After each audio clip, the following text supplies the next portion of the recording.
ஆவணி மாதம் ஆகஸ்ட் 17 முதல் செப்டம்பர் 16 வரை ரிஷப ராசிக்கு பொதுவாக சவால்களுடன் கூடியது. ஆனால் பொறுமையும் உழைப்பும் இருந்தால் நல்ல முன்னேற்றம் கிடைக்கும்.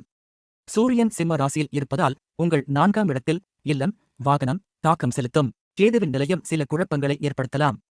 இந்த மாதம் உடல் ஆரோக்கியம், குடும்ப விஷயங்கள் மற்றும் நிதியில் கவனம் செலுத்துங்கள். விவரங்கள் கீழே.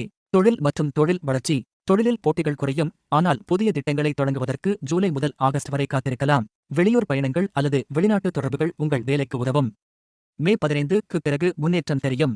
ஊழியர்கள் அல்லது தொழில் முன்னோடிகளுக்கு சனி 10ஆம் இடத்தில் இருப்பதால் வேலை அழுத்தம் அதிகமாக இருக்கும். பொறுமையுடன் செயல்படுங்கள். பணம் மற்றும் நிதி. நிதியில் சிறிய இழப்புகள் அல்லது செலவுகள், உதாரணமாக வீடு அல்லது வாகனத்திற்கு ஏற்படலாம்.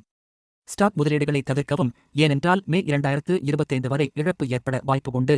ஆவணி இறுதியில் செப்டம்பர் தொடக்கம் சிறிய லாபம் கிடைக்கலாம்.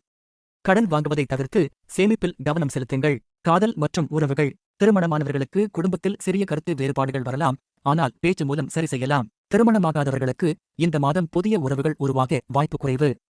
கேது 5ஆம் இடத்தில் இருப்பதால் உணர்ச்சி ரீதியாக சோர்வு வரலாம். வெளியூர் தொடர்புகள் உங்கள் சமூக வாழ்க்கையை மேம்படுத்தும். உடல் ஆரோக்கியம். உடல் ஆரோக்கியத்தில் கவனம் தேவை, குறிப்பாக செரிமானம், மூட்டு வலி அல்லது அழுத்தம். ஜூபிடர் உங்கள் ராசியில் இருப்பதால் ஆரம்பத்தில் உடல் சோர்வு இருக்கலாம். தினசரி உடற்பயிற்சி மற்றும் ஆரோக்கிய உணவு பின்பற்றுங்கள். மன அழுத்தத்தை குறைக்க யோகா அல்லது தியானம் செய்யுங்கள். அதிர்ஷ்ட குறிப்புகள். அதிர்ஷ்ட நிறங்கள் வெள்ளை, பச்சை. அதிர்ஷ்ட நாட்கள் வியாழன், வெள்ளி. பொதுவான அறிவுரை: மனதை தெம்பாக வைத்துக் கொள்ளுங்கள். வெளியூர் வாய்ப்புகளை பயன்படுத்துங்கள்.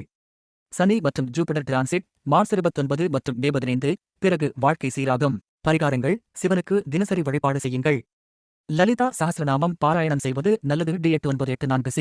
வியாழக்கிழமை கோவிலுக்கு சென்று வெள்ளை நிறத்தோல் அணிந்து வழிபடுங்கள். கேதுவின் தாக்கத்தை குறைக்க சனிக்கிழமை கேதுவுக்கு கோழி அல்லது கன்றுக்கு உணவு ஏற்றுங்கள்.